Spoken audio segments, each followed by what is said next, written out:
আগামী ৯ ফেব্রুয়ারি থেকে শুরু হবে বাংলাদেশ ভারতের মধ্যকার ঐতিহাসিক টেস্ট সিরিজের একমাত্র টেস্ট খেলতে বাংলাদেশ দল এই মুহূর্তে হায়দ্রাবাদে অবস্থান করছেন। ভারতে অবস্থানরত টাইগার দলপতি কিছুটা চাপ স্বীকার করে বলেছেন ভারত সফরে রবিচন্দ্র অশ্বিন ও রবীন্দ্র জাদেজার স্পিন সামলানোই সবচেয়ে বিরাট চ্যালেঞ্জ। মুশফিকের চোখে অশ্বিন জাদেজার স্পিন জুটি এই মুহূর্তে বিশ্বসেরা।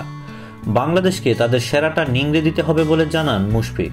তবে ভারতের জন্য কাজটা সোজা হবে না বলে জানান বাংলাদেশের অধিনায়ক। ভারতে পৌঁছেই তিনি বলেন, অশ্বিন জাদেজা এই মুহূর্তে সেরা স্পিন জুটি, এই কন্ডিশনে তাদের সামলানো কঠিন হবে। তবে ভারতের জন্য খুব সোজা হবে না যখন আমাদের তামিম, সাকিব, মাহমুদুল্লাহ ও ইমরুলের মতো প্লেয়ার আছে। তারা সবাই কোয়ালিটি স্পিনের বিপক্ষে পরীক্ষিত। বাংলাদেশ দলের সবচেয়ে কঠিন পরীক্ষা নেবেন ভারতীয় কাপ্তান বিরাট কোহলি। কেরিয়ারের সেরা ফর্মে থাকা কোহলির সামনে বাংলাদেশের অনভিজ্ঞ বোলিং অ্যাটাক কেমন করে সেটাই দেখার বিষয়। মুশফিক অবশ্য শুধু বিরাটকে নিয়েই ভাবছেন না, পুরো ভারতীয় দলকে নিয়েই ছক অঙ্কন করা হচ্ছে বলে ইঙ্গিত দেন টাইগার অধিনায়ক। তিনি বলেন, বিরাট কোহলিকে বাদ দিলেও ভারতীয় ব্যাটিং অর্ডার যথেষ্ট শক্তিশালী। তাদেরকে চ্যালেঞ্জের মুখে ফেলতে হলে আমাদের খুবই ভালো কিছু করতে হবে।